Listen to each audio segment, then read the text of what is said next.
तो thermal radiation में है ना, देखो इसमें थर्मल रेडिएशन में स्टीफन्स लॉ क्या है? It gives the amount of thermal radiation या energy emitted by a body of temperature T kelvin per unit time. मतलब ये रेडियंट पावर हमको इससे पता चलेगा या एमएसयू पावर यहां से पता चलेगा।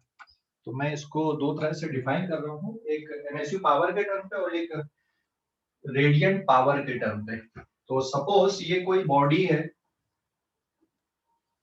ठीक है, दिस इज एनी बॉडी, और इस बॉडी का जो टेम्परेचर है ये है T केल्विन। बॉडी का temperature is T kelvin here. तो ये जो बॉडी है ना, ये थर्मल रेडिएशन एमिट कर रही है body continuously. This body will emit the thermal radiation. तो कोई बॉडी ली हमने, उसका टेम्परेचर T केल्विन है, ये थर्मल रेडिएशन एमिट कर रही है, आपको ये फील होता है। जैसे इलेक्ट्रिक आयरन को गर्म कर दो, है ना, इलेक्ट्रिक आयरन को आप सॉकेट पे लगा दो, स्विच ऑन कर दो, उसके नीचे के सरफेस पे आप हाथ रख के देखो, आपको फील होगा ये थर्मल रेडिएशन, होगा कि नहीं? अभी जैसे आप धूप में खड़े हो जाओ, फील होगा थर्मल रेडिएशन सीधे सीधे आपको यहाँ पे, होगा कि नहीं फील होगा ये? तो इसमें जो रेडियंट पावर है,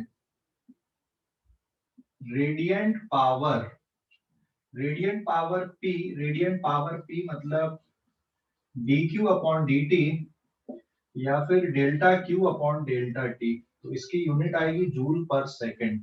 रेडियंट पावर मतलब rate of thermal energy emitted by a body. So radiant power मतलब हो गया rate of thermal energy emitted by a body, है ना, rate of thermal energy emitted by a body. So radiant power क्या है यहाँ पे? It is rate of thermal energy emitted by a body. So this is the radiant power. तो किसी body का जो रेडियंट पावर होता है, जैसे इस बॉडी का जो रेडियंट पावर है बाय स्टीफन्स लॉ क्या होता है?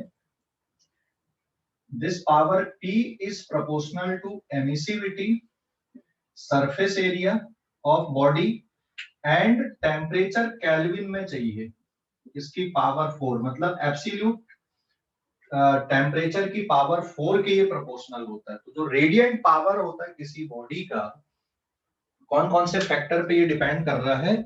Emissivity, surface area of body and absolute temperature of body. In factors पे ये डिपेंड करता है।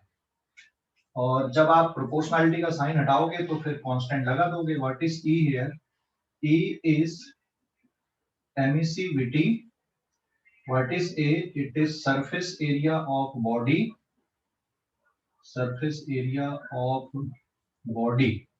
ठीक है, और एमिसिविटी तो आपको पता ही है। तो यहाँ पे जब आप प्रोपोर्शनलिटी का साइन हटाओगे तो एक कांस्टेंट लगाओगे E A T। टेम्परेचर को केल्विन में ही लेना है, इसलिए मैंने बार बार यहाँ पे K ले रहा हूँ, power 4।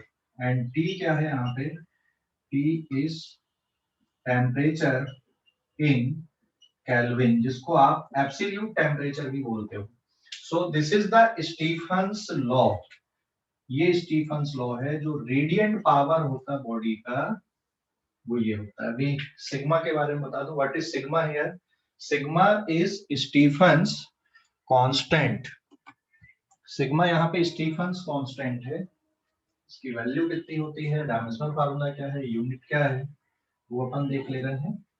What is sigma here? Sigma is Stefan's constant. ये स्टीफन्स कांस्टेंट, इसकी वैल्यू है 5.67 into 10 to the power -8 वाट पर मीटर स्क्वायर पर केल्विन की पावर 4।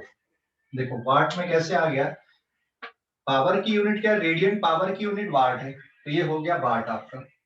फिर एमिसिविटी की कोई यूनिट नहीं होती है, सरफेस एरिया की यूनिट मीटर स्क्वायर, और इसकी यूनिट क्या आएगी? केल्विन। तो ये वाट पर मीटर स्क्वायर पर केल्विन की पावर 4, इसलिए यहाँ पे जो यूनिट है इसकी ऐसा यूनिट में देखो मैंने क्या लिखा, वाट पर मीटर स्क्वायर पर केल्विन की power 4, and this is the value of Stefan's constant here.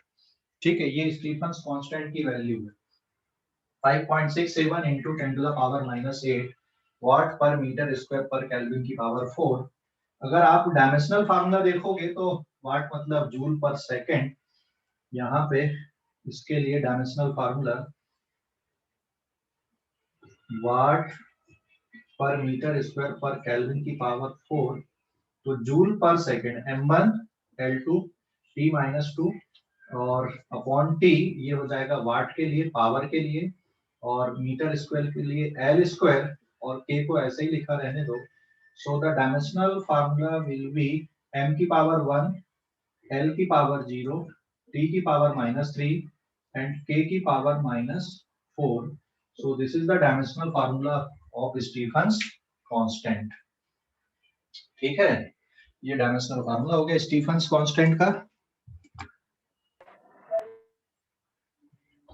Okay, तो ये क्या है भैया, स्टीफन्स लॉ क्या है, समझ गए स्टीफन्स लॉ? स्टीफन्स लॉ ये है कि it is the radiant power of any body is proportional to fourth power of absolute temperature. ठीक है, किसी बॉडी का जो रेडिएंट पावर है, मतलब thermal energy emitted by a body पर यूनिट टाइम, ये किसके इक्वल होता है, या ये किस पे डिपेंड करता है, बॉडी के टेम्परेचर पे डिपेंड करता है। और किस तरह से डिपेंड करता है, fourth power of its absolute temperature पे। और भी फैक्टर हैं जिसपे इसकी डिपेंडेंसी है, सरफेस एरिया ऑफ बॉडी कितना है, बॉडी की एमिसिविटी कितनी है। ठीक है, इस फैक्टर पे भी डिपेंड करता है। सिग्मा तो स्टीफन्स कांस्टेंट, मतलब हर बॉडी के लिए आपको यही लेना है। ये क्लियर हो गया, इतना क्लियर हो गया स्टीफन्स लॉ? हेलो, क्लियर हो गया स्टीफन्स लॉ?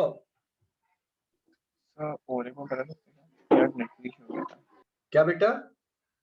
नेटवर्क इशू हो गया था सर, सुनाई नहीं दिया आपका। हाँ, ये रेडिएंट पावर समझ गए? रेडिएंट पावर मतलब क्या हो गया, rate of thermal energy emitted by a body, इसको हम रेडिएंट पावर बोल रहे हैं। ठीक है ना? हाँ सर। आप क्या लिखोगे इसको, d Q upon D t भी लिख सकते हो, delta Q upon delta T भी लिख सकते हो। D Q upon D t instantaneous value हो गई, और delta Q upon delta T average value अपन बोलते जनरली। तो जो रेडिएंट पावर है किसी बॉडी का बाय स्टीफन्स लॉ, ये किस पे डिपेंड करता है, emissivity of body, surface area of body and absolute temperature of body की पावर 4। तो ये है स्टीफन्स लॉ, मतलब यही फार्मूला स्टीफन्स लॉ का। इसमें सिग्मा क्या है, यहाँ पे स्टीफन्स कांस्टेंट, सारे टर्म्स मैंने लिखा है। इसकी वैल्यू कितनी, 5.67 into 10 to the power -8। ठीक है, तो ये ध्यान रखोगे। So this is the Stefan's law. समझ गया अभी कि नहीं? हाँ सर, और टेम्परेचर केल्विन में ना सर? हाँ, टेम्परेचर हमेशा केल्विन में ही लेना है, टेम्परेचर हमेशा केल्विन में ही लेना है। ठीक है, स्क्रीनशॉट ले लो इस पेज का,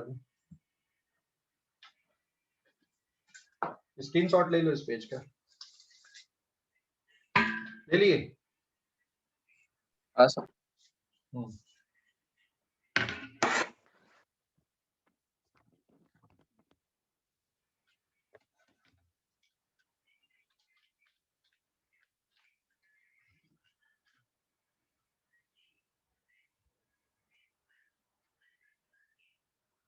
मिटा दूं अभी, स्क्रीनशॉट ले लिए इस पेज का? हेलो? Yes sir.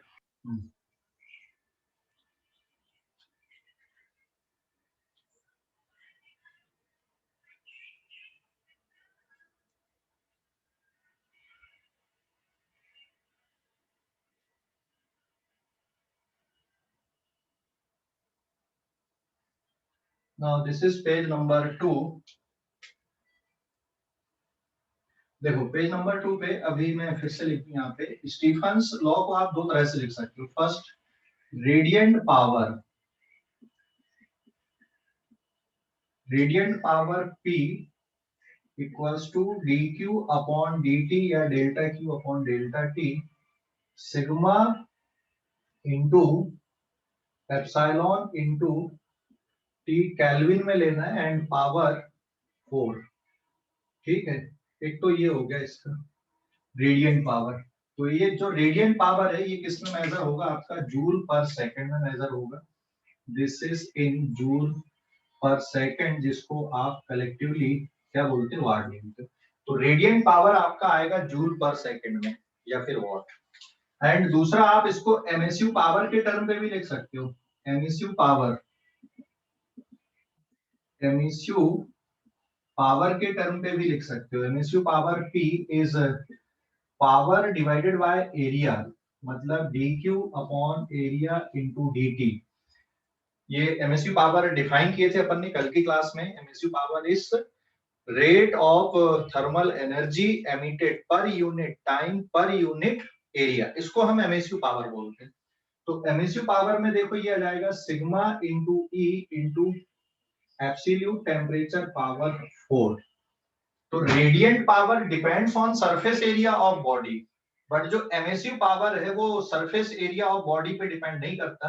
कौन से फैक्टर पे डिपेंड करता है, एमिसिविटी पे एंड एब्सोल्यूट टेम्परेचर की पावर 4 पे डिपेंड करता है। तो MSU power does not depend on surface area, कि भाई यूनिट एरिया से कितना एनर्जी एमिट हो रही है, जबकि जो रेडियंट पावर है वो बॉडी के सरफेस एरिया पे भी डिपेंड करता है। तो स्टीफन्स लॉ को आप ऐसा भी लिख सकते हो और इस तरह से भी लिख सकते हो।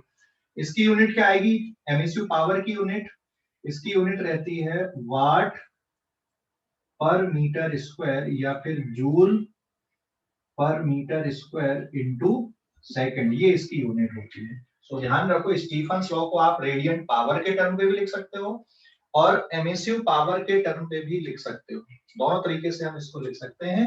सिंबल अपनी यूजर मीनिंग पे है, पहले मैंने बता चुका हूं। एंड स्टीफन्स कांस्टेंट की वैल्यू 5.67 10 टू द पावर -8 वाट पर मीटर स्क्वायर पर केल्विन की पावर 4। सो याद रखने के लिए ऐसा याद रखो, पावर +8 कहां पे आती है, 10 टू द पावर +8 कहां पे रहता है, स्पीड ऑफ लाइट के लिए। तो ऐसा कुछ लिंक कर लो कि स्पीड ऑफ लाइट में पावर +8 पे होती, यहाँ पे माइनस में है ना। एंड 5.67, तो ध्यान होगा 6.67 ग्रेविटेशनल कांस्टेंट के लिए अपन लिखते थे, तो यहाँ पे ये 5.67, ठीक है, into 10 to the power -8। So remember, इसको याद रखने के लिए आप कैसे लिंक करके याद रख रहे हो, आप अपने अपने तरीके उसमें डेवलप कर सकते हो, ठीक है। तो मैंने तो याद रखने के लिए ऐसा तरीका डेवलप कर लिया कि gravitational constant is 6.67 and speed of light से रिलेट कर लिया, तो 5.67 इनटू 10 टू द पावर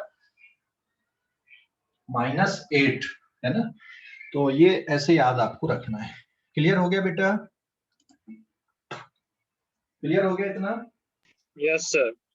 हाँ, तो ये है स्टीफन्स लॉ। तो आप रेडियंट पावर के टर्म पे भी लिख सकते हो, एमएसयू पावर के टर्म पे भी लिख सकते हो। अभी जैसे एग्जांपल लेते हैं अपन यहाँ पे क्वेश्चन, ये मान लो कोई ह्यूमन बॉडी है, ठीक है, कितना टेम्परेचर इसका 37 डिग्री सेल्सियस टेम्परेचर है। ह्यूमन बॉडी की एमिसिविटी सपोज 0.6 है, और जो सरफेस एरिया है बॉडी का, ह्यूमन बॉडी का, हमारी बॉडी का सरफेस एरिया निकालना, कैसे निकालोगे, याद है बताया था एक बार मैंने बहुत पहले, बेसिक मैथ्स जब पढ़ रहे थे। हमारी बॉडी का अगर सरफेस एरिया निकालना है, कैसे निकालोगे हमारी बॉडी का सरफेस एरिया, हेलो, हमारी बॉडी का सरफेस एरिया निकालना है, अगर तुम्हें तुम्हारी बॉडी का सरफेस एरिया निकालना, कैसे निकालोगे, याद है बताया था? स्किन का निकालेंगे। हाँ, स्किन का, पर कैसे निकालोगे, स्किन थोड़ी छीलोगे अपनी, क्या करोगे, सुपरमैन देखे हो? Yes sir. सुपरमैन या स्पाइडरमैन, है ना। तो सुपरमैन वाले कपड़े सिला लो। सुपरमैन वाले कपड़े सिलाने में जितना कपड़ा लगेगा आपको, पूरा जो वेस्ट है उसको नहीं चाहिए, जितना आपका पूरा स्किन को कवर करने के लिए जितना कपड़ा लगेगा सुपरमैन वाला, वो उसका सरफेस एरिया आ जाएगा। समझ गए? अरे भाई समझ गए कि नहीं? यस। हाँ, ओके। और अगर हमें हमारी बॉडी का वॉल्यूम निकालना, तो वॉल्यूम कैसे निकालोगे, बॉडी का वॉल्यूम निकालना कैसे निकालोगे, बॉडी का वॉल्यूम निकालना है तो वॉल्यूम कैसे निकालोगे? बॉडी के सर अंदर वो लिक्विड डाल दो, पानी टब भर में। देंगे। और पानी भर दो टब में, डूब जाओ उसमें पूरा, है ना, पूरा आंख नाक बंद करके डूब जाना है, जितना पानी बाहर गिरेगा वो तुम्हारी बॉडी का वॉल्यूम आ जाएगा। सरफेस एरिया कैसे निकालोगे, सुपरमैन वाले कपड़े पहन लो, सरफेस एरिया निकल जाएगा। समझ गए, सुपरमैन के कपड़े सिलवाने में जितना कपड़ा लगेगा that is the surface area of your body. Okay, तो अगर हम देखें कि ये हमारी बॉडी से जो रेडिएंट पावर है वो कितना है, so radiant power of human body, यहाँ पे सरफेस एरिया सपोज मैं कितना ले लूं, इट इज 2 मीटर स्क्वायर का मैंने सरफेस एरिया ले लिया एंड समथिंग 2.5 ऐसा कुछ होगा, डिपेंड करेगा, किसी का साइज बड़ा होता है किसी का साइज छोटा होता है। मैं एक ऑन एन एवरेज यहाँ पे लिख रहा हूँ, है ना, तो इसमें बिल्कुल ऐसा स्ट्रिक्ट नहीं हो जाना कि सर ने तो 2 मीटर स्क्वायर बताए थे सरफेस एरिया। भाई ह्यूमन बॉडी सब एक जैसी नहीं ना, छोटे बच्चे भी के लिए भी हो सकता है, but temperature 37 and emissivity is 0.6। तो अगर हमें इसका जो रेडिएंट पावर है ह्यूमन बॉडी का, ह्यूमन बॉडी से कंटिन्यूअसली थर्मल रेडिएशन क्या होती है, बाहर निकलेंगी, तो ह्यूमन बॉडी का जो रेडिएंट पावर है वो कितना होगा, देखते हैं अपन, यहाँ पे कैलकुलेट करते हैं। So therefore P is equals to, formula आपके पास में sigma E surface area and temperature आपको केल्विन में ही चाहिए, इसलिए मैं बार बार यहाँ पे केल्विन लिख रहा हूँ, पावर 4 वैल्यू पुट कर दो तो आपका आंसर ये सिग्मा मतलब 5.67 10 to the power -8 SI system पे लिए, एमिसिविटी इज 0.6, एमिसिविटी की कोई यूनिट नहीं होती, सरफेस एरिया हो गया 2 एंड टेम्परेचर सबसे इंपॉर्टेंट 37 डिग्री सेल्सियस दिया हुआ है, तो 37 डिग्री सेल्सियस को केल्विन में कन्वर्ट करना, मतलब 273 और ऐड कर दोगे तो केल्विन में ये टेम्परेचर आ जाएगा 310, so it is 310 kelvin power 4, और इसको सॉल्व कर दें अपन, ठीक है, 310 केल्विन, समझ गए कि नहीं, temperature since temperature is 273 plus 37 is equals to 310 kelvin. तो इसको अभी सॉल्व कर दो तो आपका आंसर किसमें आएगा, जूल पर सेकंड या फिर वाट में इसका आंसर आ जाएगा। तो समथिंग मैं यहाँ पे सॉल्व कर लूं, कैलकुलेटर का यूज कर लो, किसी पास से तो डायरेक्ट कर सकते हो।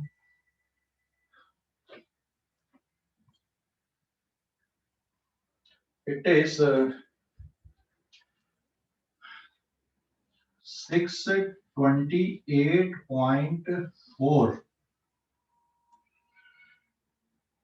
ठीक है, वाट या जूल पर सेकंड। तो आप इमेजिन करो बेटा, हमारी बॉडी का टेम्परेचर अगर 37 डिग्री सेल्सियस है तो कंटिन्यूअसली इतना रेडिएंट पावर है हमारी बॉडी का, ह्यूमन बॉडी का, समझ गए कि नहीं, मतलब एक हीटर चल रहा है, आप इमेजिन करो, कितना इंटरेस्टिंग फैक्ट आया कि हमारी बॉडी में कंटिन्यूअसली एक हीटर चल रहा है जो कितनी हीट जनरेट कर रहा है रेगुलरली, लगभग 600 वाट के आसपास की हीट रेगुलरली ये जनरेट कर रहा है। समझ गए, हेलो, अरे समझ गए कि नहीं, हेलो, समझ गए, यस सर। ओके, स्क्रीनशॉट लो इस पेज का,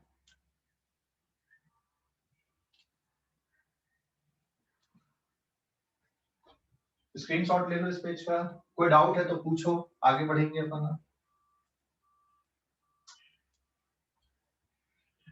ले लिए, स्क्रीनशॉट ले लिए, सर हाँ सर वो मैसेज फिक्स नहीं है ना 0.6?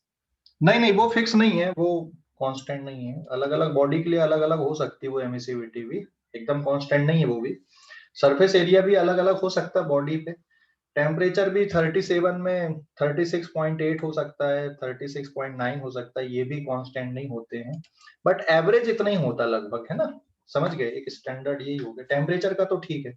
सरफेस एरिया भी अलग अलग हो सकते हैं ना, अलग अलग बॉडीज के, ठीक है, कोई मोटा है, कोई दुबला है, कोई छोटा है, तो उस पर डिपेंड करेगा ना, समझ गए। Yes sir. क्वेश्चन में एम ई और के की वैल्यू मेंशन रहती है क्या, क्या पूछा क्वेश्चन, क्वेश्चन में एमिसिविटी गिवन होती है ना, क्वेश्चन में एमिसिविटी गिवन होती है, लेकिन अगर ब्लैक बॉडी बोल दिया कि ये क्वेश्चन में ये ब्लैक बॉडी का टेम्परेचर T है, तो एमिसिविटी नहीं भी देगा तो चलेगा फिर, क्योंकि ब्लैक बॉडी की एमिसिविटी कितनी होती है 1। हाँ, तो अगर क्वेश्चन में ब्लैक बॉडी बोल दिया तो फिर आपको ये नहीं सोचना कि यार इसकी एमिसिविटी कितनी, ब्लैक बॉडी मतलब उसकी एमिसिविटी 1 हो गई। ठीक है, समझ गए? Yes sir. ओके, देन आगे बढ़ेंगे अपन अभी अगले पेज पे। स्क्रीनशॉट ले लो इस पेज का।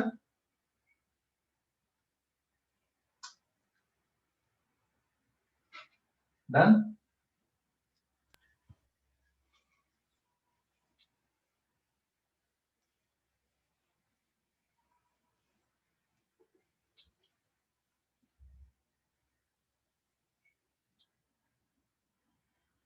Now this is page number 3 अभी। अब इसमें कुछ क्वेश्चंस मैं यहाँ पे लिख रहा हूँ, इनमें कैलकुलेशन कैसे करना है। अभी कैलकुलेशन कैसे करना, जैसे अगर स्फेरिकल बॉडी है, स्फेरिकल बॉडी, तो स्फेरिकल बॉडी के लिए सरफेस एरिया का फार्मूला कितना लिखोगे, ये टेम्परेचर है T केल्विन, तो जो रेडियंट पावर आएगा P, radiant power P sigma emissivity surface area हो जाएगा 4 पाई r स्क्वायर इंटू टेम्परेचर की पावर 4। ठीक है, कैलकुलेशन ऐसे करना है, कैलकुलेशन ही करना है, इसमें और कुछ नहीं है। बस आपको ये ध्यान रखना है कि बॉडी का सरफेस एरिया कैसे लिखना है या कितना लेना है।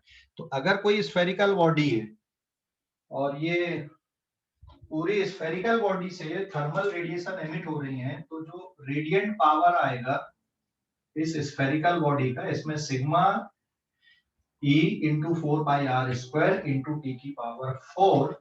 जैसे मान लो रेडियस मैंने ले लिया 2 मीटर, टेम्परेचर ले लिया 300 केल्विन एंड एमिसिविटी सपोज इसकी है 0.5, तो सिर्फ आपको अभी वैल्यू पुट कर देना एंड इसका आंसर निकल जाएगा। It is 5.67 10 to the power -8 into 0.5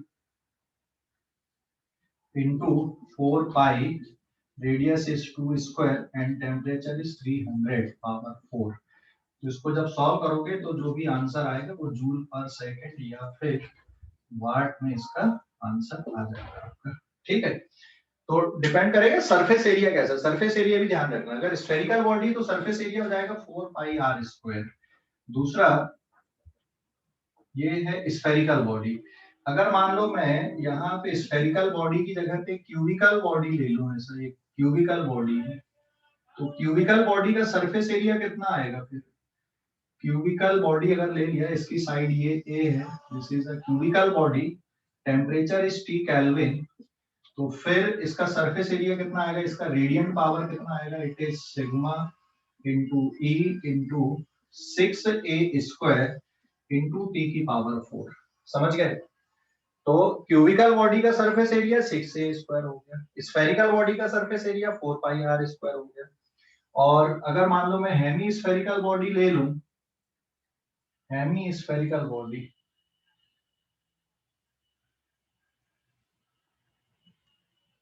अब इसका टेम्परेचर T केल्विन है, so this is hemispherical body, hemispherical body.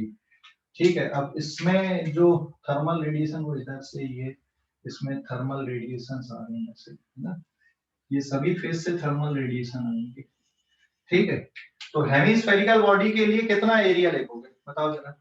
Hemispherical body के लिए जो रेडियंट पावर आएगा it is sigma into E into, अब हेमी स्फेरिकल बॉडी का जो एरिया है, देखो कर्व्ड पोर्शन का एरिया आएगा 2 pi r square curved surface का, और फिर ये क्रॉस सेक्शनल सरफेस का भी एरिया आएगा, it is pi r square into T की पावर 4।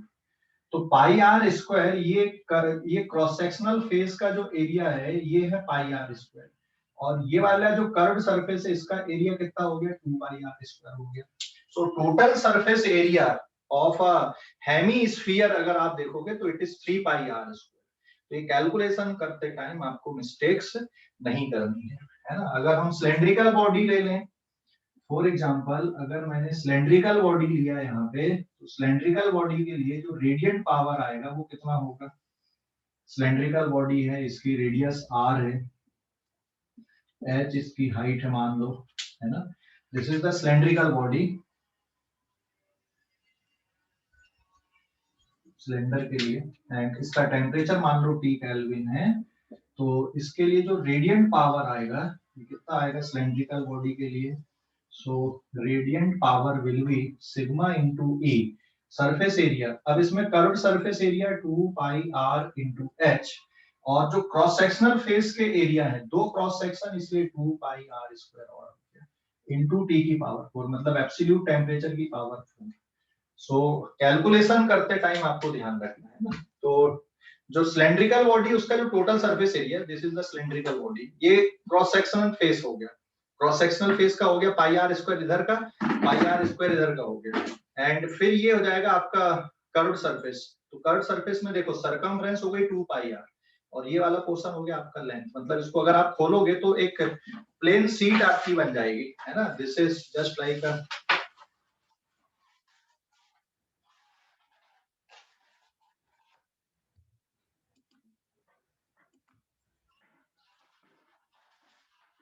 ये इस तरह से, है ना, जैसे ये सिलेंड्रिकल बॉडी, ये ऐसी। तो इसकी रेडियस अगर r है और आप इसको खोलोगे तो ये पूरा 2 पाई r है, ये देखो ऐसा, है ना, बराबर। ये पेज अपन ने लिए, और मान लो ये इसकी हाइट है, तो 2 पाई r h क्यों ले रहा है? ये वाले पोर्शन का सरकमफ्रेंस हो गई 2 पाई r, खोल लिए तो ये 2 पाई r, और ये कितना हो गया h, तो लेंथ इनटू ब्रेथ, तो ये वाला एरिया बन गया। और जो क्रॉस सेक्शनल फेस है आपकी, क्रॉस सेक्शनल फेस मतलब ये वाला हो जाएगा आपका क्रॉस सेक्शनल फेस, ये और एक ही हो गया, बराबर है। समझ गए? हेलो, अरे समझ गए कि नहीं? तो कैलकुलेशन करते टाइम स्टीफन्स लॉ में ध्यान रखना, जितनी सरफेस से रेडिएशन बाहर निकल रही है उतना पूरा सरफेस एरिया लिखना है। तो सरफेस एरिया का मतलब जितनी सरफेस से आपकी रेडिएशन बाहर निकल रही है या जितनी सरफेस पे रेडिएशन आ रही है, पूरा एरिया आपको उसमें लिखना है कैलकुलेशन करते टाइम पे, ठीक है। ओके, स्क्रीनशॉट लो इस पेज का, अभी स्क्रीनशॉट लो इस पेज का। सर एक ही वैल्यू नहीं है इसमें तो। नहीं, एक ही वैल्यू गिवन रहेगी, मैंने तो सिर्फ ये बताया यहाँ पे तुमको कि कैसे कैलकुलेट करना है। अगर क्यूबिकल बॉडी है, हेमिस्फेरिकल बॉडी है, सिलेंड्रिकल बॉडी है, तो आपको ये देखना है कि जो सरफेस एरिया जब भी आप लिखोगे तो surface area of the complete surface, जहां जहां से रेडिएशन निकल रही है ना, वो पूरा सरफेस आपको लेना पड़ेगा, ठीक है। हेलो, ठीक है। Hello, yes sir. Okay, screenshot लो इस पेज का।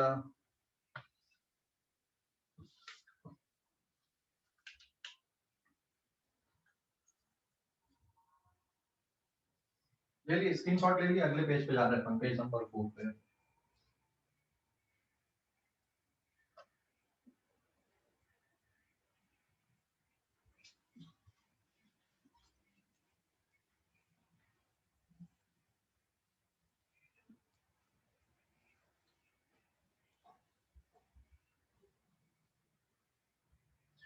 सो दिस इज पेज नंबर 4। अब यहाँ पे दो क्वेश्चन हम देख रहे हैं। एक क्वेश्चन ये है, find ratio of emissive power E1 upon E2 का रेशियो कितना है। E क्या है यहाँ पे, एमिसिव पावर है, ठीक है, and sigma, sorry, E1 is equals to E2, मतलब जो दोनों बॉडी हैं उनकी एमिसिविटी यहाँ पे सेम है, एमिसिविटी आर सेम। ये दो बॉडी अपन ने लिए, ठीक है। एक का टेम्परेचर है सपोज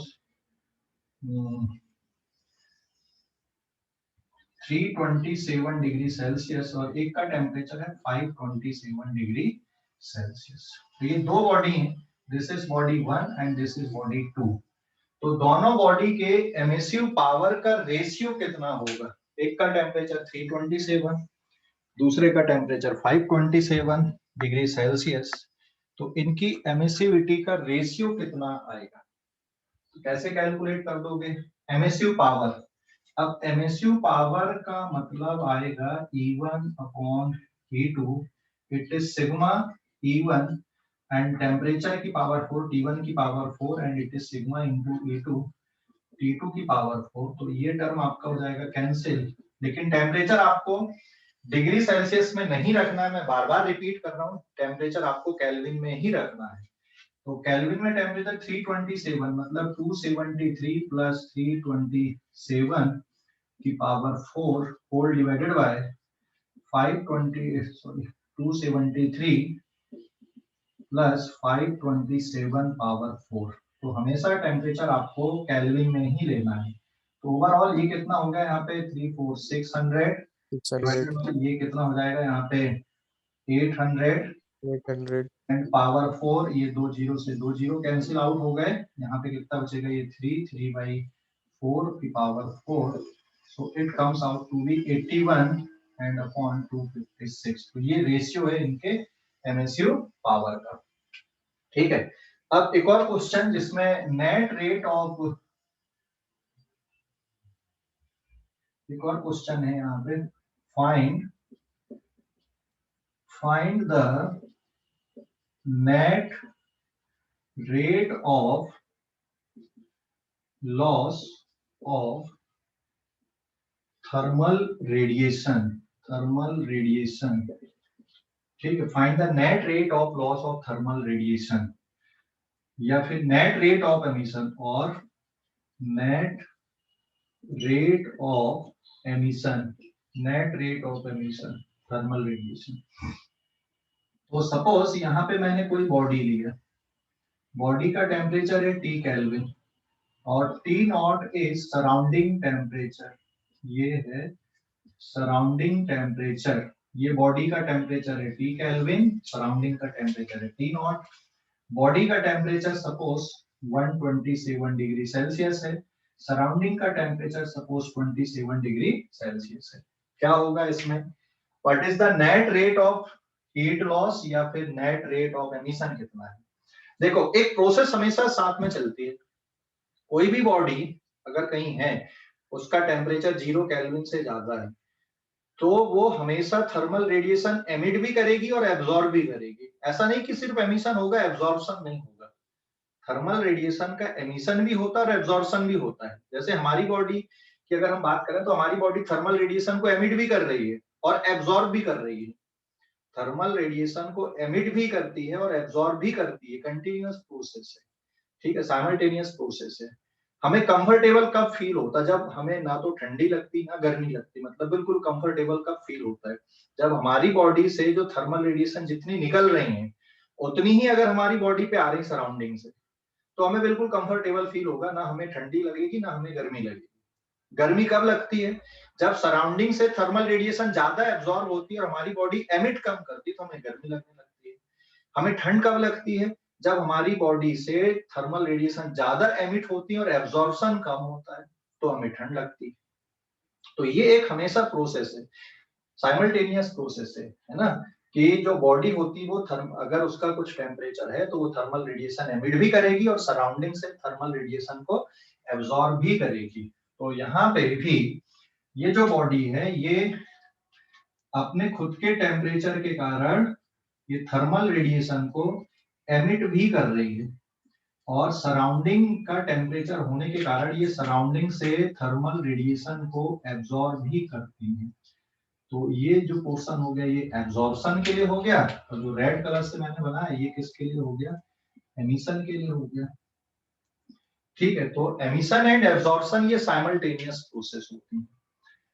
अच्छा, अभी इसमें जैसे मान लो आपने 10 डिग्री सेल्सियस पे अभी फ्रिज के अंदर से आपने 10 डिग्री सेल्सियस वाला पानी निकाल के बाहर रख दिए, क्या होगा थोड़ी देर बाद, अभी देखोगे गर्मी का सीजन है ना, आपने मान लो फ्रिज से पानी निकाला और बाहर रख दिया, फिर आधे घंटे बाद देखो उस पानी को, उतना ही ठंडा रहेगा कि गर्म हो जाएगा, वो गर्म हो जाएगा, गर्म हो जाएगा ना, मतलब जो थर्मल रेडिएशन है वो सराउंडिंग से एब्जॉर्ब कर लेगा, एमिशन भी हो रहा है लेकिन एब्जॉर्प्शन ज्यादा हो रहा है एंड फाइनली एक इक्विलिब्रियम आ जाएगा कि जब उसका टेम्परेचर और बाहर का टेम्परेचर बराबर हो जाएगा, फिर वो एमिशन एंड एब्जॉर्प्शन रुक जाएगा, क्योंकि पानी के अंदर कोई ऐसा वो नहीं लगा हुआ। हमारी बॉडी खुद हीट को रेगुलेट करती है, हमारी बॉडी कंटिन्यूअसली हीट जनरेट करती है, क्योंकि हम जो खाना खाते हैं, लाखों करोड़ों जो सेल्स है हमारी बॉडी में, वो कंटिन्यूअसली यहाँ पे हीट जनरेट करते हैं। लेकिन अगर हम फ्रिज से पानी निकालें, बाहर रख दिए, तो थोड़ी देर बाद आप देखोगे कि उसका टेम्परेचर सराउंडिंग के टेम्परेचर के बराबर होंगे।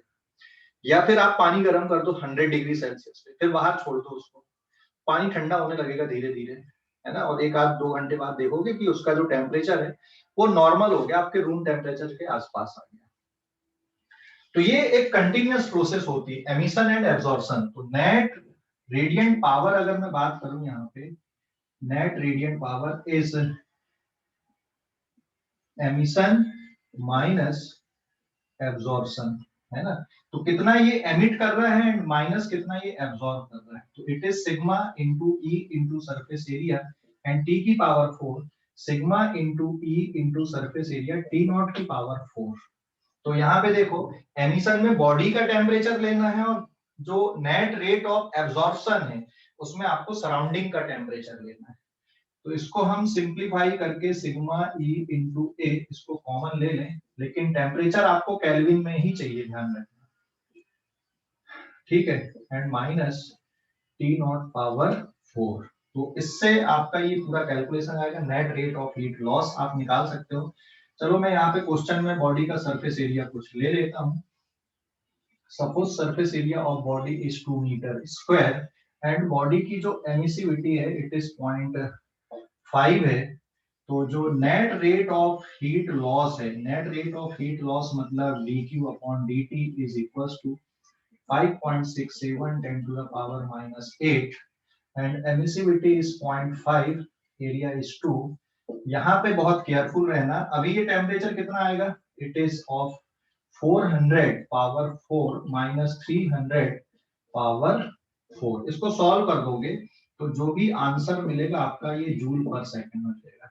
मतलब ये जो rate of loss of thermal radiation या हीट है, ये किस इंस्टेंट पे है, जब बॉडी का टेम्परेचर अभी 400 केल्विन या 127 डिग्री सेल्सियस है।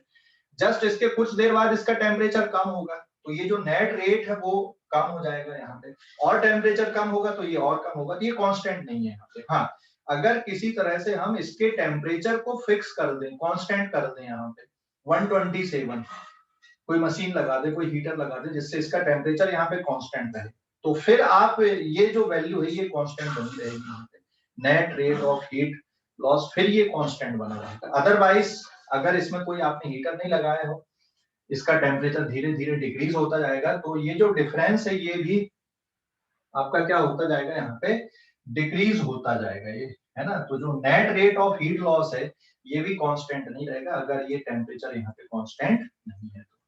तो net rate of loss of thermal radiation इस तरह से करोगे। फार्मूला सेम है एब्जॉर्प्शन के लिए एंड एमिशन के लिए, स्टीफन्स लॉ का, ठीक है, समझ गए। और अगर ब्लैक बॉडी है तो ब्लैक बॉडी के लिए आपको कुछ नहीं करना है, एमिसिविटी ब्लैक बॉडी की कितनी होती है, 1 होती है, समझ गए। हेलो, ओके, स्क्रीनशॉट लो इस पेज का, स्क्रीनशॉट ले लो इस पेज का, ले लिए। नेक्स्ट पेज पे आ रहा था, पेज नंबर 5 पे। अब स्क्रीनशॉट ले लो इस पेज का, ले लिए ना।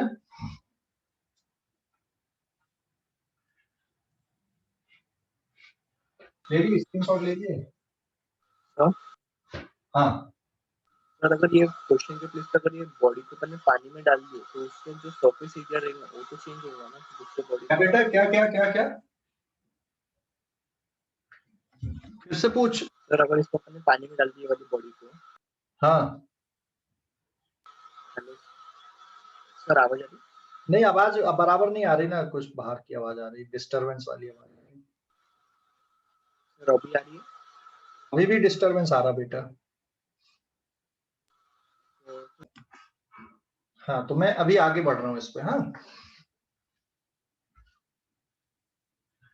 अभी तुमने देखा होगा ना, जैसे आप एक ग्लास पानी लो, उसका टेम्परेचर मान लो सिमिलर अमाउंट का पानी लो, एक पानी को आप ग्लास में रख दो, एक पानी को आप थाली पे रख दो, ठीक है, उतनी ही अमाउंट के पानी को, उतनी अमाउंट मतलब समझ गए, इक्वल वॉल्यूम के पानी को आपने गिलास में ले लिया और उसको थाली में रख दिया। किसमें पानी जल्दी ठंडा होता है, हेलो, हाँ थाली में रख, थाली में रखने पे जल्दी ठंडा, प्लेट में रख, हाँ थाली या प्लेट में क्यों जल्दी ठंडा होता है? देख ले यहाँ पे जो rate of loss of heat है वो किस में ज्यादा होगी? जहां पे सरफेस एरिया ज्यादा है। अगर आपका बॉडी का टेम्परेचर और सराउंडिंग का टेम्परेचर ठीक है, इक्वल है, ये और ये मान लो सेम है, तो जिसका सरफेस एरिया ज्यादा होगा उसमें ज्यादा हीट का लॉस होगा। समझ गए कि नहीं? उसमें ज्यादा हीट का लॉस होगा जिसका सरफेस एरिया ज्यादा आएगा। समझ गए? Hello, yes sir. ओके, अगले पेज पे जा रहा हूं मैं, न्यूटन लॉ ऑफ कूलिंग, इसी का स्पेशल केस। स्क्रीनशॉट लो इस पेज का, था Stephen law.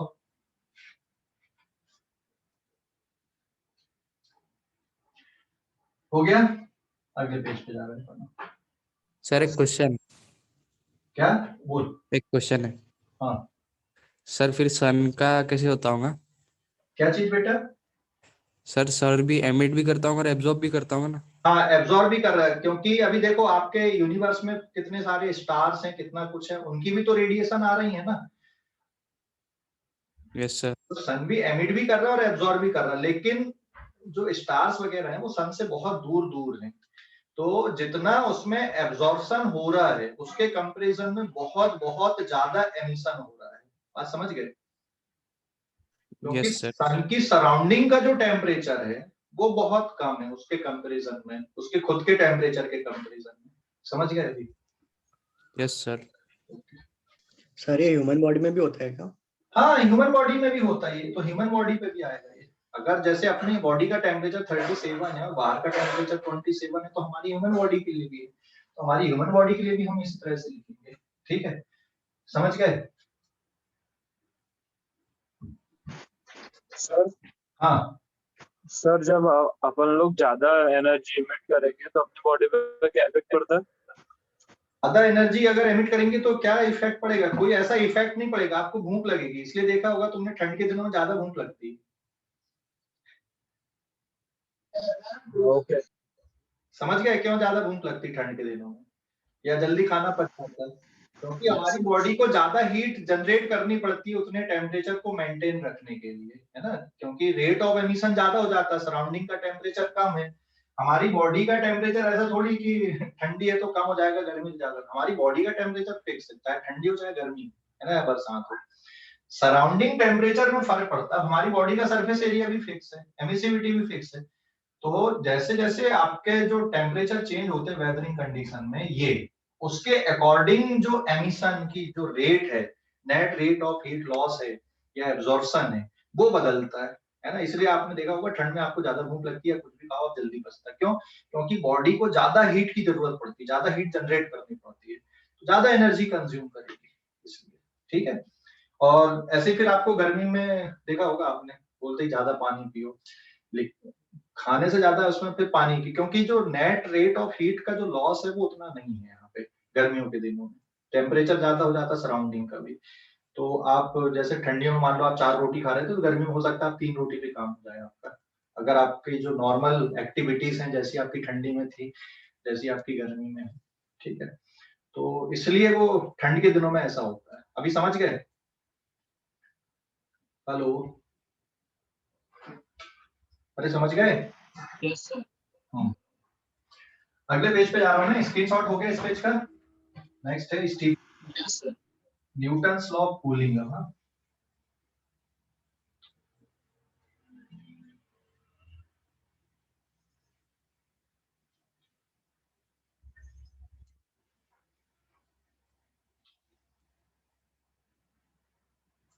Page number 5, Newton's law of cooling.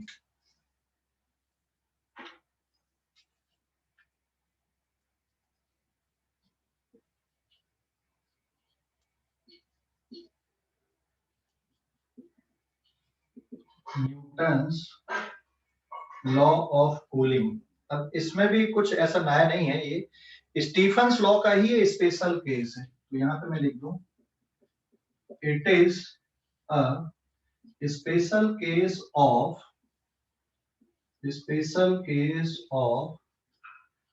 Stephen's law. और ये कब वैलिड होता है Newton's law of cooling? it is valid if temperature difference between body and surrounding is small. Body and surrounding is small. तो इसको समझने के लिए हम ये ले रहे हैं, जैसे ये बॉडी हमने ली है, बॉडी का टेम्परेचर T केल्विन है और सराउंडिंग का टेम्परेचर T नॉट केल्विन है। ठीक है, समझ गए कि नहीं? तो न्यूटन लॉ ऑफ कूलिंग का वैलिड है जब बॉडी का टेम्परेचर और सराउंडिंग का जो टेम्परेचर में जो डिफरेंस है वो स्मॉल होना चाहिए। तो यहाँ पे T is equals to T naught plus delta T. This implies that T minus T naught can also be written as delta T. तो न्यूटन लॉ ऑफ कूलिंग कब वैलिड है? जब ये टेम्परेचर डिफरेंस आपका स्मॉल होना चाहिए। तो अभी मैं बाय स्टीफन्स लॉ से इक्वेशन क्या लिख दूं?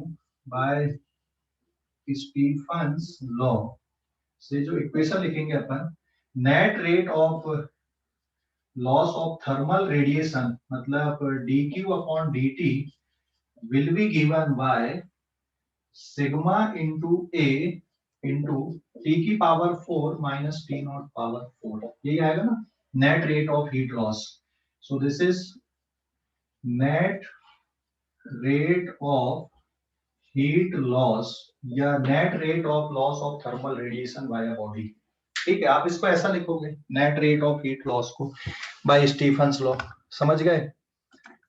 स्टीफन्स लॉ से ऐसे लिखोगे ना, यहाँ पे एक बाइनोमियल एक्सपेंशन लगा के हम इसको थोड़ा और सिंप्लीफाई कर सकते हैं। थोड़ा और सिंप्लीफाई करने का मतलब ये आ गया, यहाँ पे एक रफ वर्क है यहाँ पे, ये देखो t की power 4 minus t naught power 4, तो it is t plus delta t power 4 minus t naught power 4। इस पे से मैं t नॉट पावर 4 को कॉमन निकालूं तो 1 plus delta t upon t naught power 4 minus t naught power 4 लिख सकते हैं। तो अब बाइनोमियल एक्सपेंशन अगर लगा दें, डेल्टा t बहुत स्मॉल है तो it is t naught power 4 and 1 plus power सामने जाएगी, बाइनोमियल एक्सपेंशन आपने लगा दिया t not and minus t naught power 4। इसको एक्सपांड कर दोगे t नॉट पावर 4 और ये कट जाएगा, तो जो आंसर बचेगा यहाँ पे it is 4 t naught cube into delta t बचेगा। तो ये एक अप्रोक्सीमेशन है, ये अप्रोक्सीमेशन t की power 4 minus t naught power 4 is equals to 4 t naught cube into delta t। ये अप्रोक्सीमेशन तभी लिख सकते हैं अपन, ये अप्रोक्सीमेशन तभी वैलिड है जब ये डेल्टा t स्मॉल है। अगर ये डेल्टा t स्मॉल नहीं है तो फिर ये अप्रोक्सीमेशन वैलिड नहीं है ना। तो ध्यान रखना, यहाँ पे मैं लिख दूं कि इफ डेल्टा t मतलब t minus t not is very small, ठीक है, स्मॉल है, फिर आप रेट ऑफ हीट लॉस है dq upon dt will be given by sigma e into a। ठीक है, दिस इज वेरी स्मॉल। तो फिर आप ये जो टर्म आ रहा था इसको आप ऐसा लिख सकते हो, इट इज ऑफ 4 मतलब लगभग लगभग आप ऐसा लिख सकते हो 4 into T not cube into delta T. तो ये है बेटा न्यूटन्स लॉ ऑफ कूलिंग का एक फॉर्म, मतलब जो स्पेशल केस है स्टीफन्स लॉ का, ये स्पेशल केस है। तो आप ऐसा भी बोल सकते हो यहाँ पे कि dq upon dt is proportional to temperature difference, क्योंकि ये बाकी के जो टर्म्स आ गए आपके ये कांस्टेंट हो गए सारे के सारे उस बॉडी के लिए। तो ये क्या है यहाँ पे, this is Newton's law of cooling, है ना, ये न्यूटन्स लॉ ऑफ कूलिंग है। मतलब net rate of heat loss by a body is directly proportional to temperature difference of body and surrounding. तो ये स्पेशल केस है, किसका स्पेशल केस? स्टीफन्स लॉ का। स्टीफन्स लॉ हमेशा लगेगा, टेम्परेचर डिफरेंस छोटा हो बड़ा हो उससे कोई फर्क नहीं पड़ता, स्टीफन्स लॉ तो हमेशा वैलिड है। लेकिन ये जो लॉ है यहाँ पे ये कि rate of loss of heat of a body is proportional to temperature difference, ये तभी अप्लाई कर सकते हो जब टेम्परेचर डिफरेंस आपका स्मॉल, तभी तो आप ये जो इक्वेशन है इसको आप ऐसे ही लिख सकते हो। ठीक है, अब यहाँ पे न्यूटन लॉ ऑफ कूलिंग की जो इक्वेशन है हम इसको और ऐसा भी लिख सकते हैं dq upon dt is equal to k into delta T या k into T minus T naught temperature difference between body and surrounding. और ये जो k कांस्टेंट है, ये k कांस्टेंट किसके बराबर, sigma E area 4t not cube के बराबर हो गया। सो this is the Newton law of cooling. तो आप इसको डेरिवेशन समझ लो न्यूटन लॉ ऑफ कूलिंग का, न्यूटन लॉ ऑफ कूलिंग का ये डेरिवेशन हो गया यहाँ पे, ठीक है। अब मैं दोबारा ये सब मिटा के सिर्फ अब ये इसके आगे का अपन देखते हैं अभी कि न्यूटन लॉ ऑफ कूलिंग को कैसे। हाँ बोलो। सर बायनोमियल एक्सपेंशन जो आपने अप्लाई की एक बार बताइए। बायनोमियल एक्सपांशन, ठीक है। उसमें देख टी को क्या लिखोगे, टी मतलब बॉडी के टेम्परेचर को क्या लिख सकते हो, T not plus delta T. Hello. Yes sir. Okay तो टी की पावर 4 की जगह पे T not plus delta T की पावर 4 हो जाएगा, समझ गए। अब उसमें से अगर टी नॉट को बाहर निकालते हो तो ब्रैकेट के अंदर क्या बचेगा, टी नॉट की पावर 4 ब्रैकेट के अंदर जाएगा 1 plus delta T upon T not पूरे की पावर 4 बराबर है। हाँ सर। अब बायनोमियल एक्सपेंशन का मतलब यहीं पे लगेगा 1 plus delta T upon T naught की पावर 4 पे ही बायनोमियल एक्सपेंशन लगेगा। तो 1 प्लस एक्स की पावर n, याद है क्या लिखते थे, 1 plus N X. Hello. Yes sir.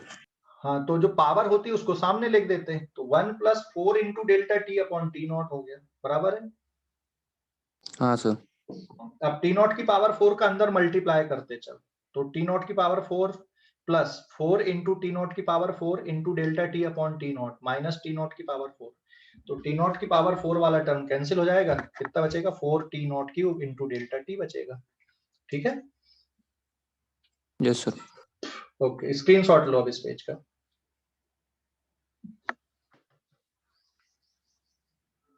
Screenshot ले लो इस पेज का।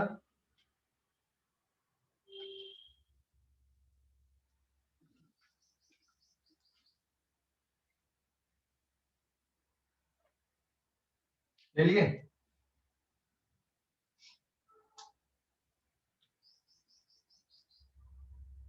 स्क्रीनशॉट ले लिए।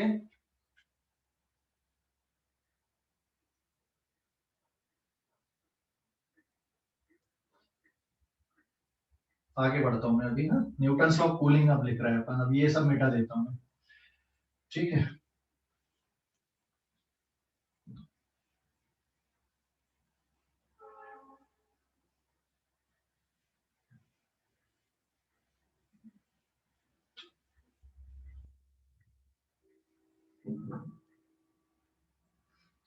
So now this is page number 6 अभी। This is the temperature of surrounding। तो इस पे जो net rate of heat loss है delta Q upon delta T या फिर D Q upon D T is equal to sigma E surface area T की power 4 minus T naught power 4। Special case if delta T मतलब T minus T naught is small, तो ये जो formula था P net rate of heat loss is equals to sigma EA 4 T naught cube into delta T, या फिर आप इसको ऐसा लिख दो dq upon dt is equals to k times delta T, ठीक है। अब यहाँ पे एक और टर्म हम लिख सकते हैं, तो ये भी एक न्यूटन लॉ ऑफ कूलिंग वाला टर्म आ गया, and since dq is equals to ms minus dt आप लिख सकते हो। ये कहां से आ गया, ms इंटू माइनस dt, समझ गए। dq मतलब हीट, ये अपन ने कैलोरीमेट्री में पढ़े थे, अमाउंट ऑफ हीट। तो अमाउंट ऑफ हीट का जो कैलकुलेशन है वो मास into specific heat into temperature में चेंज से लिख सकते हैं, क्योंकि इससे हीट का जो लॉस है, हीट लॉस हो रहा है, यहाँ पे बॉडी की हीट निकल गई बाहर, इसलिए यहाँ पे माइनस साइन। तो minus sign since temperature of body is decreases, body का टेम्परेचर डिक्रीज होगा इसलिए हम माइनस साइन ले सकते हैं। तो ये जो फार्मूला है ना ये फिर से आपका रिड्यूस हो जाएगा, तो आप इसकी जगह पे क्या लिख सकते हो, so therefore rate of fall in temperature, ये भी एक टर्म है, rate of fall in temperature, तो dq upon dt is equals to ms minus dt upon dt is equals to k times delta t। So rate of falling temperature basically minus dt upon dt है, तो equals to क्या बचेगा, it is k upon mass into specific heat into delta t। इसको आप एक नया constant ले सकते हो लैम्डा इनटू डेल्टा t। सो जो नया कांस्टेंट है यहाँ पे लैम्डा, ये किसके बराबर है, k upon mass into specific heat, और k मतलब है sigma EA 4P not cube divided by mass into specific heat के बराबर। तो rate of fall in temperature, तो एक्चुअल में न्यूटन्स लॉ ऑफ कूलिंग को दो तरीके से लिखा जाता है, एक तो है ये तरीका rate of loss of heat, और एक आप ऐसा भी लिखते हैं इसको rate of fall in temperature के टर्म पे भी लिखते हो। तो न्यूटन्स लॉ ऑफ कूलिंग को दो तरीके से लिखा जा रहा है, ये ऐसा भी लिख सकते हैं ऐसा भी लिख सकते हैं, ठीक है ना। तो ये दोनों तरीके हैं न्यूटन्स लॉ ऑफ कूलिंग के। स्क्रीनशॉट लो इस पेज का, थोड़ा और आगे बढ़ने वाले हैं अभी। हेलो, स्क्रीनशॉट ले लो इस पेज का, ले लिए स्क्रीनशॉट ले लिए? हेलो, स्क्रीनशॉट ले लिए?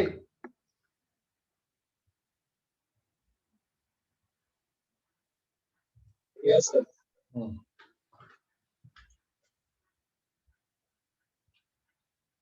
पेज नंबर 7,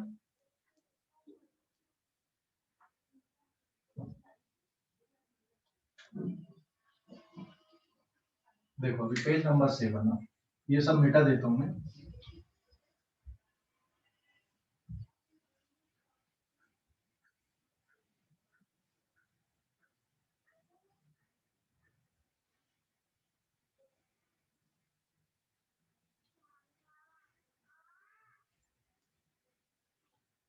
ठीक है, अभी जो अपन ने पढ़े ना उसको मैं यहाँ पे कंक्लूजन में ले लेता हूँ, इतना पूरा जितना अभी अपन ने पढ़े।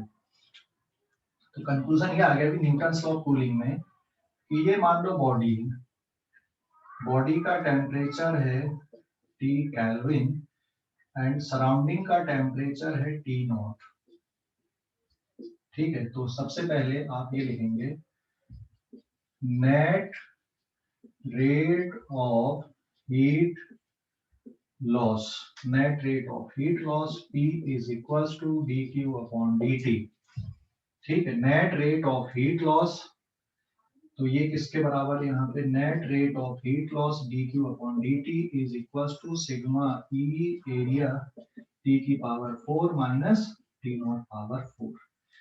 फिर दूसरा, नाउ अब इस पे स्पेशल केस अपन ले लें कि if delta T is equals to T minus T naught is very small, temperature difference between body and surrounding is small, तो जो रेट ऑफ हीट लॉस है dq upon dt it will be sigma EA 4T not cube into delta T बचता है। ये Newton's law of cooling है, ये नहीं, ये यहां से, ठीक है। ये न्यूटन्स लॉ ऑफ कूलिंग है अभी इसका स्पेशल केस। तो एक स्पेशल केस ये बन गया इसका, और आप इसको direct k into delta T लिख सकते हो, या फिर rate of fall in temperature and rate of fall in temperature minus dt upon d small t is equals to lambda into delta t। तो ये जो कांस्टेंट था यहाँ पे लैम्डा, लैम्डा का मतलब है यहाँ पे sigma into E into area into 4T not cube divided by mass into specific heat into delta T। And what is delta T? Temperature difference between body and surrounding. तो Newton's law of cooling का ये भी part है, ये rate of fall in temperature, ये rate of heat of loss in body. तो ये rate of heat loss आप ऐसा देखोगे, rate of fall in temperature आप ऐसा देखोगे। देखो कौन कौन से फैक्टर पे डिपेंड कर रहा है, ये बहुत इंपॉर्टेंट बात है। तो जो rate of loss of heat है वो बॉडी के सरफेस एरिया पे, एमिसिविटी पे, सराउंडिंग के टेम्परेचर पे और टेम्परेचर डिफरेंस पे, इन सभी फैक्टर पे इसकी डिपेंडेंसी है। तो फार्मूले से आपको डिपेंडेंसी देखना है। ऐसे rate of fall in temperature अगर देख रहे हो तो कौन कौन से फैक्टर पे डिपेंड कर रहा है, ये किसी बॉडी का जो टेम्परेचर है वो किस तरह से कम हो रहा है या ज्यादा हो रहा है। देखो यहाँ पे हमने बॉडी का टेम्परेचर ज्यादा लिया, अगर बॉडी का टेम्परेचर कम है, सराउंडिंग का टेम्परेचर ज्यादा है, तो वो फिर उसका टेम्परेचर बढ़ेगा। तो वहां पे क्या जाएगा आपका, rate of fall in temperature की जगह पे rate of increase in temperature. तो ये माइनस की जगह वहां पे प्लस साइन आएगा, बट फार्मूले में कोई चेंजेस नहीं आएंगे, ध्यान रखना, ठीक है। फार्मूले में कोई चेंजेस नहीं। Rate of fall in temperature, मैं यहाँ पे फिर से बोल रहा हूँ, फार्मूले में कोई चेंज नहीं। अगर बॉडी का टेम्परेचर कम है, सराउंडिंग का ज्यादा है, बॉडी का 10 सराउंडिंग का 27 तो भी यही फार्मूला है। लेकिन यहाँ पे जब डेल्टा टी लिखोगे तो ये वैल्यू पॉजिटिव की जगह पे नेगेटिव आएगी, तो नेगेटिव नेगेटिव आपका कैंसिल आउट हो जाएगा। तो आपका फॉल इन टेम्परेचर के लिए फार्मूला हो या राइज इन टेम्परेचर के लिए फार्मूला हो, उसमें कोई चेंज नहीं आएंगे, ध्यान रखना, न्यूटन्स लॉ ऑफ कूलिंग के क्वेश्चन करते टाइम, ठीक है। तो rate of fall in temperature या rate of rise in temperature एक ही फार्मूला रहेगा। ऐसे रेट ऑफ हीट लॉस के लिए भी यही फार्मूला है। तो कौन कौन से फैक्टर पे डिपेंड कर रहे हैं, rate of fall in temperature, emissivity of body, surface area of body, temperature of surrounding, mass of body and specific heat of body. फिर एक और फैक्टर आ गया यहाँ पे डेल्टा टी। डेल्टा टी मतलब temperature difference between body and surrounding.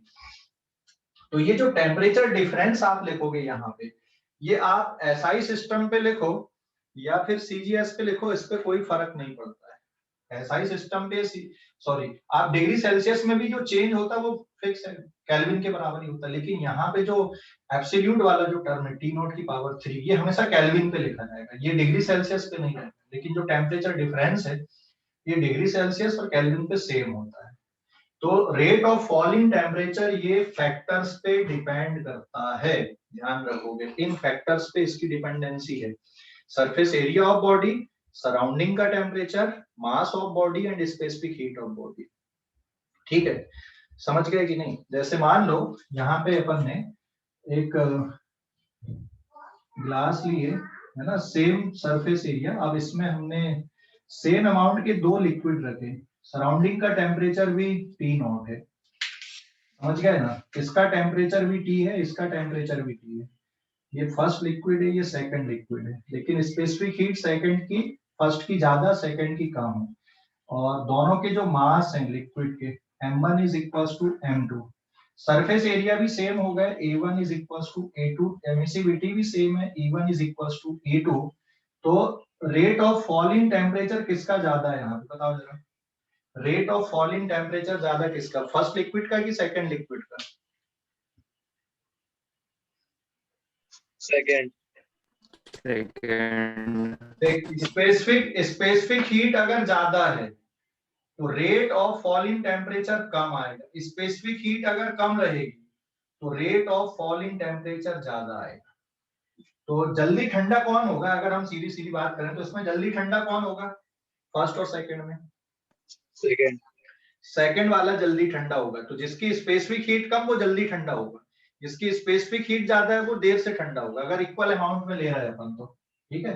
तो यहाँ पे जो रेट ऑफ कूलिंग है, तो अगर मैं ये बोलूं यहाँ पे कि second is cool down fast as first, तो फर्स्ट के कंपैरिजन में सेकंड वाला जल्दी ठंडा होगा, cool down fast, cool down fast, ज्यादा तेजी से ठंडा होगा यहाँ पे। तो ये ध्यान रखोगे कैलकुलेशन में। So it is very important equation Newton's law of cooling, ये ठीक है, ये बहुत इंपॉर्टेंट इक्वेशंस हैं न्यूटन्स लॉ ऑफ कूलिंग की। तो इस पेज का स्क्रीनशॉट लो, फिर मैं अभी ग्राफ यहाँ पे बता रहा हूँ, ग्राफिकल डिस्कशन है, थोड़ा सा स्क्रीनशॉट ले लो इस पेज का। हेलो, अच्छा आप आज तो नहीं, ग्राफिकल डिस्कशन अब कल ही करेंगे अपन, है ना।